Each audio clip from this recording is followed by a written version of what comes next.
Welcome back to Open Line. We are talking about suicide prevention tonight, and the number to call is on your screen, 615-737-PLUS. We invite you to call in with comments or questions, or if you have your own story to share. Wonderful panel here with me from Dr. Lewis from the Tennessee Department of Health, also Scott and Joanne from the Tennessee Suicide Prevention Network. Do want to take some of your calls. I understand I have Mike on the line, and Mike, I understand that you are a suicide survivor. Yeah, I just wanted to make a comment. Okay. You know, I just cut my arms, and I bled. I lost a lot of blood, and luckily I was saved. But then my mother caught me when I was a child with a belt around my neck in the closet. I think I was about 9, and I came from a broken home. I'm actually in the construction industry, Dr. Lewis, and I think that a person that reaches out and is attempting suicide, it's something that, you know, is serious, because I actually did it and I survived. I'm 50 years old now, but one thing is it's always on the forefront of my mind because I did attempt it, and I think that a lot of people fail to realize that and understand why a person that attempts it actually thinks about it still to this day. I mean, I'm 50 years old. I'm very successful, and I've had a license with the Department of Mental Health, the DSSA license, successful construction company, but yet I still think about it daily, and depression, it has a lot to do with it. And when a person, I believe, attempts it, and then you have counselors that try to, you know, figure out why. There's a different number of reasons why, but there needs to be more focus on, you know, in the mental health side, because depression is really, and alcoholism, because I drank, and that brought a lot of that depression on. I'm not a drug user, never have been, but you know, alcohol, being depressive as it is, and being in the business that I'm in, I see it a lot, and I try to help people and steer them right. But well, Mike, I appreciate your transparency tonight. It does make a difference when survivors call in and share their story and perhaps give hope to somebody else who is listening tonight. Mike, thank you very much. Yeah, thank you, and good luck, and I'll give you all support. Thank you, Mike. Appreciate it. Joanne, you have a family member who committed suicide, so you're a survivor of this as well. Can you share your experience? Do you mind? Well, I don't, and my father did take his life by suicide, and I think it's important to realize, and like Mike was saying, that those who have thoughts of suicide and may have attempted are unfortunately at that higher risk of taking their own life or dying by suicide later on in life. So it's getting that help and knowing those resources and who to reach out to, particularly. Well, speaking about who to reach out to, tell me about the Suicide Prevention Network. What do you all do? Yeah, so I mean, we do offer trainings, as Scott said. It's really that awareness. It's getting that word out there. For me, it's local resources. So as the Middle Tennessee coordinator, I want to make sure that everybody in Middle Tennessee knows who to call, who to reach out to in their specific area to get that help that they need. And of course, we do have the larger lifeline, and that's that 1-800-273-TALK. That's 8255, and then the text line as well. You can always text TN to 741-741 and talk to a counselor, text with a counselor at any point, 365, 24/7. Yeah, someone is always there to talk with you. There's always somebody there to reach out to, and that's what's important. Yeah, we mentioned that Tennessee has hit a record number high last year, 1,110 suicides. What do you think is behind that? What's fueling that? Do we know? Any ideas? Well, I would think that our statistics are telling us, especially with our young folks, because we're seeing within our teenage population, we're seeing higher numbers with that.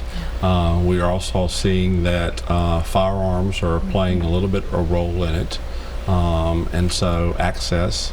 I feel like that we just don't have the knowledge with understanding from all the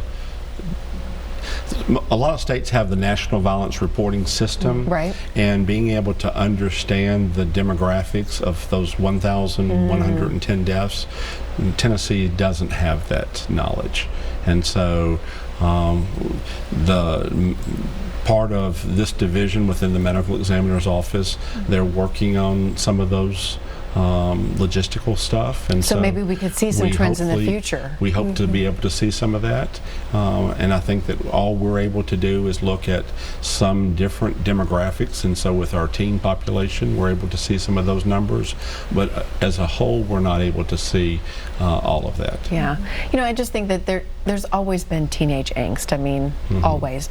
But why the uptick? Why are teens then turning to suicide? Why are we getting to this point now? I know I've seen statistics where studies show the more time they spend on their phones or on, you know, computers, maybe there's some tendencies there.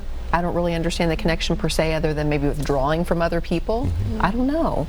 I guess just, you know, why are they getting to this point? Yeah, and there was that a study that was released by the CDC not too long ago, before Christmas, I do believe, that did show a correlation between screen time and increased risk of depression, and then with that an increased risk of suicidal ideation or thoughts, and then of course attempt or death by suicide. So that screen time does play a role, not necessarily social media itself, but actually just physically being maybe not engaged with the people that were around, but on that screen looking at that.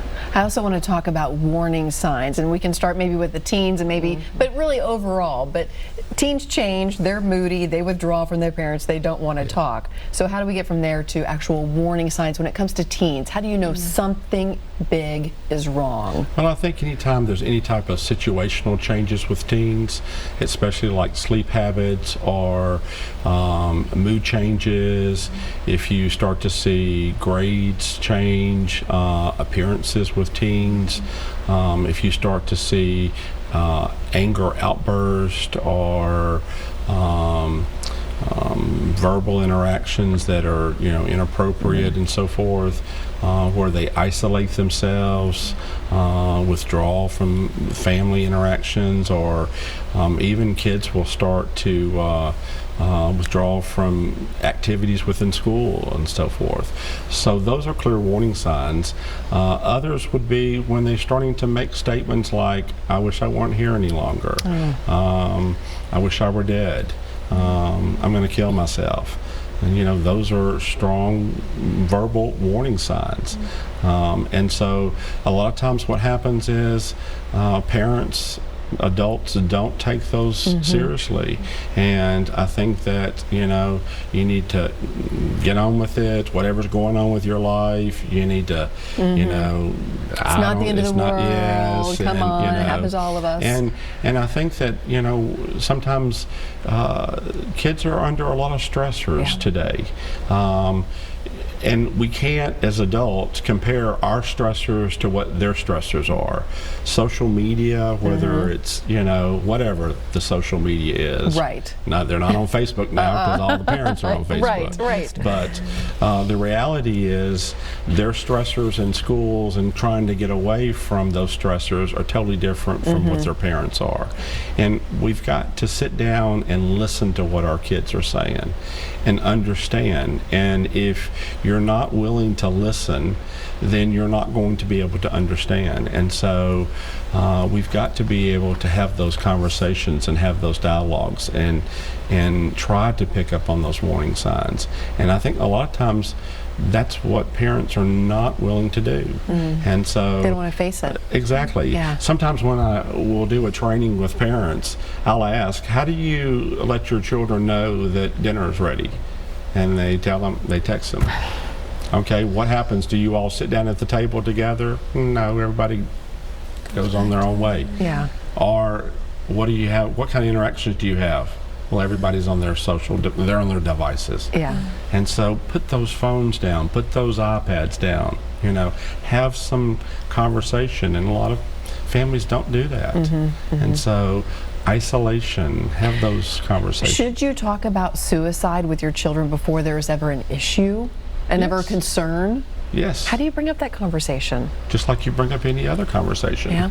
You know, I mean, the Netflix series, 13 Reasons, you know, it was, and the second season's getting ready to hit, okay, within the next 2 months.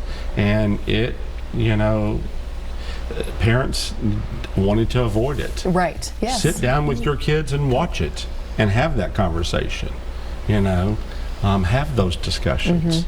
You know, learn the warning signs. Go to our website, learn those warning signs, educate yourself. You know, we'll come and do trainings for you.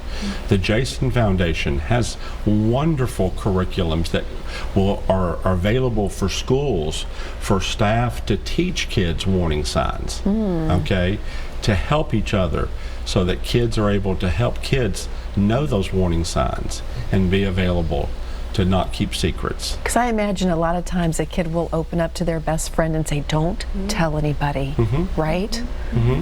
I think you were the one who told me this is one of the more poignant points that kids sometimes will give their friends their driver's license. Yeah. The most recent one is giving their driver's license away.